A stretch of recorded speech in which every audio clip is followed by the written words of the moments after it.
Yada, yada, yada, yada, yada. It's pretty good. Yeah. Today we're going to head over to Sotheby's to look at a piece for a customer.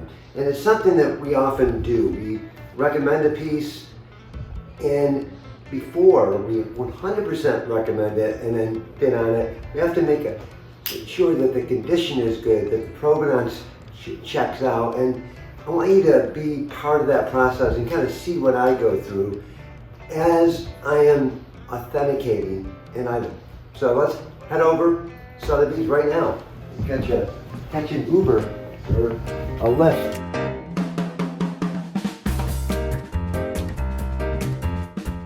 So it always is exciting just before you look at a piece. You have a sense of what it's going to look like, but there's nothing like looking at it in person.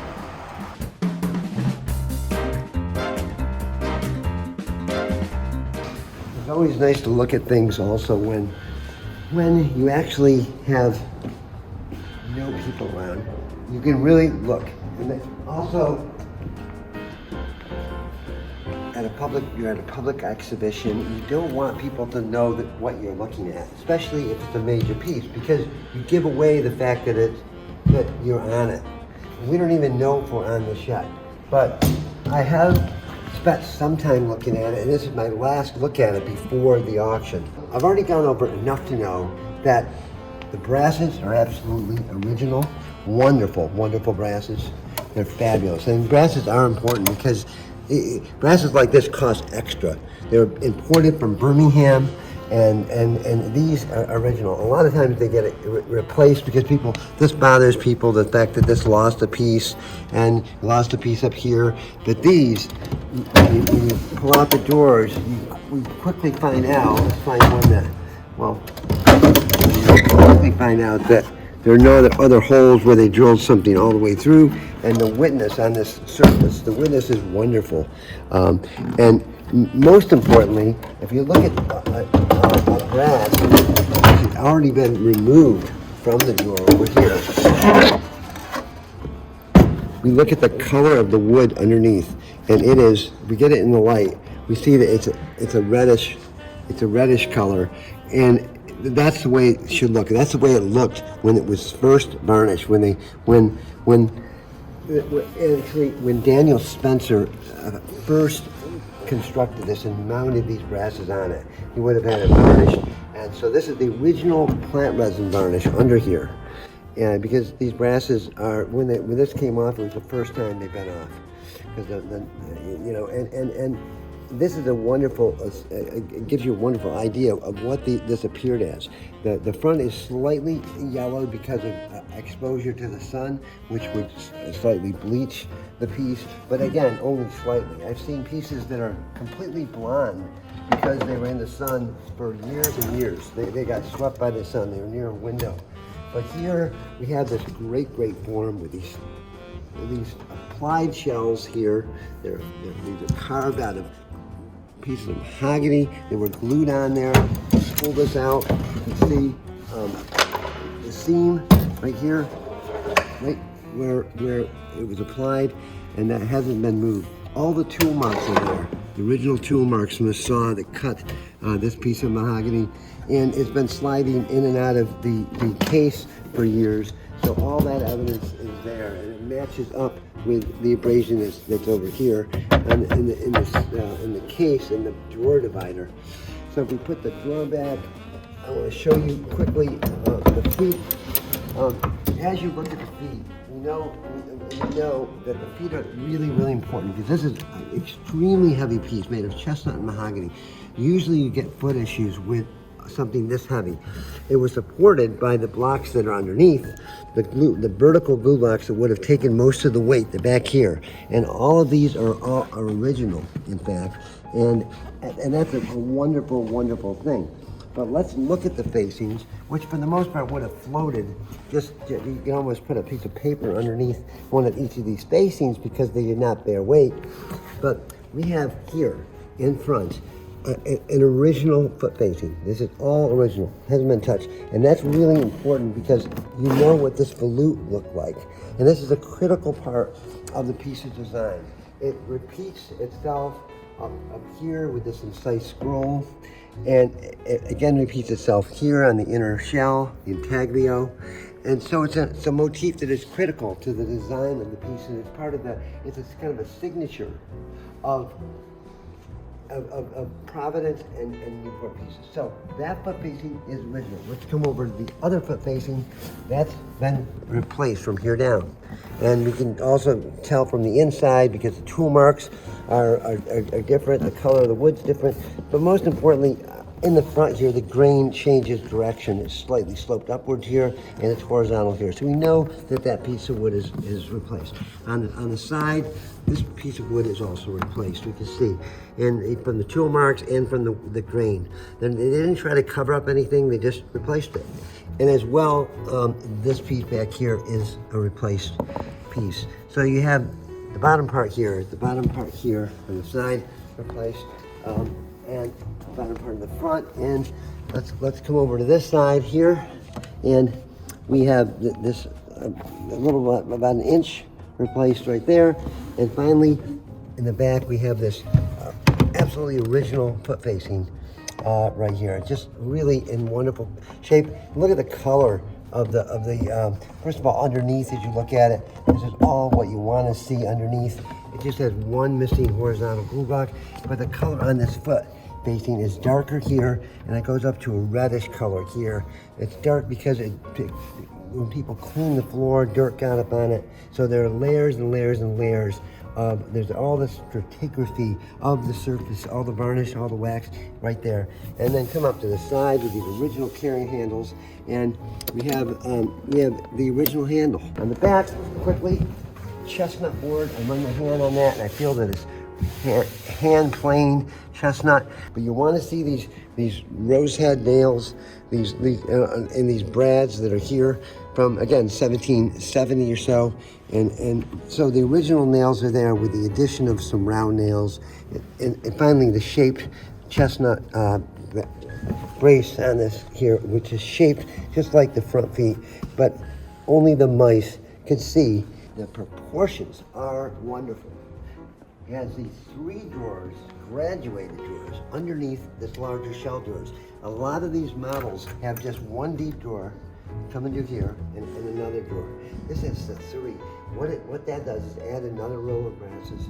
It gives more continuity to the whole design, right down to the little details, like this little incised volute here. So it's an incredible chest, and we have a better idea of what it's about. It's past the sniff test, as they say, and I'm going to go back to my office, talk with the client, and convey my real feelings about the piece. And the auction's the day after tomorrow on Monday, so you might want to come with me to the sale. We'll see you then.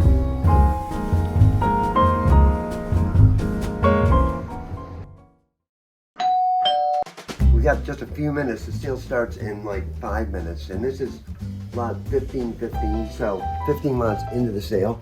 And here it is, the important Chippendale shell carved chest attributed to Daniel Spencer. And there it is, and let's blow it up. Look at that.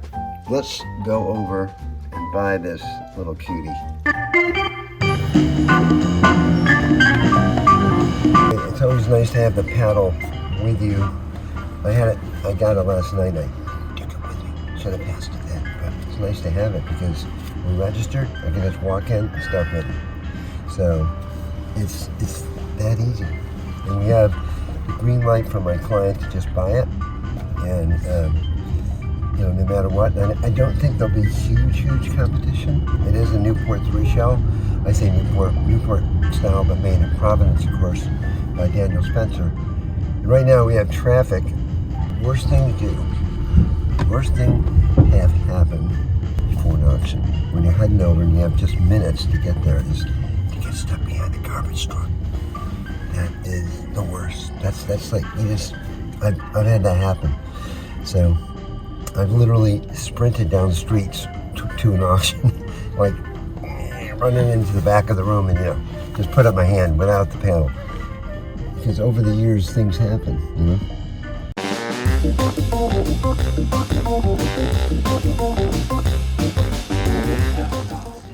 the phones, 15,000, 16,000. Lot number 1515, the important Chippendale block and shell carved and figured mahogany chest of drawers, attributed to Daniel Spencer. And for the lot, I will start the bidding out here at $200,000. At $200,000, it's here with me now at $200,000. At $200,000, $220,000, $250,000 with Eric now, near me with Eric's bidder, $280,000. At $300,000, $320,000.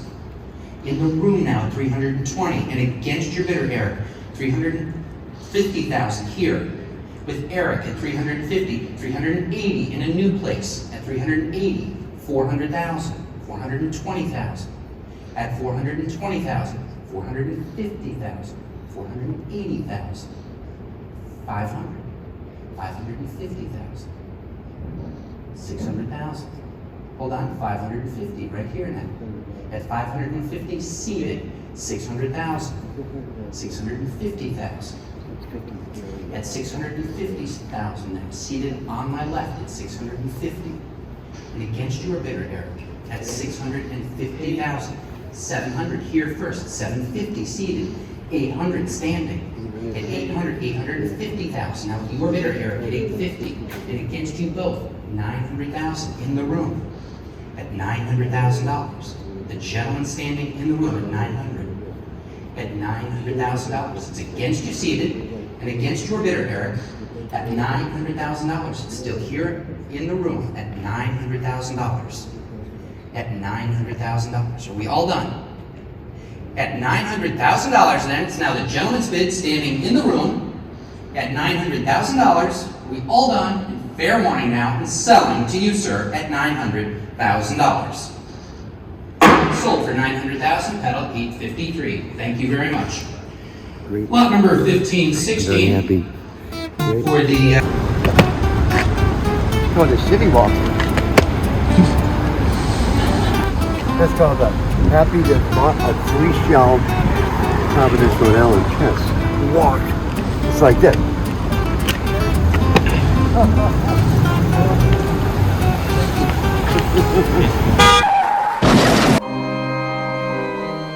The sale's over, and I'm so excited. The client knows about it. They're happy, and it ends up being, I think, around $1,150,000 or so. Yeah, almost. But this chest would have been probably $3 million, 2.5 to 3, back in the '90s. So it's actually big value.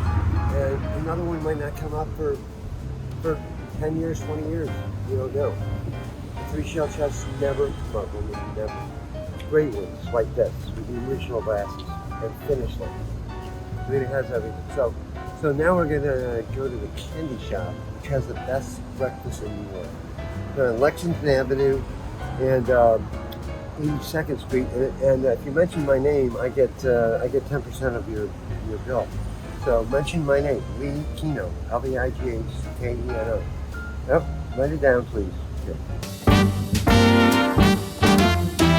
So we're celebrating my favorite luncheonette, the candy shop.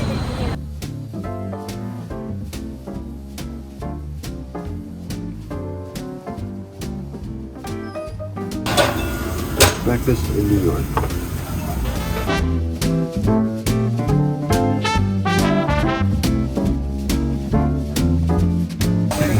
Yeah, totally. Yeah, no, it's telling me straight neck pain.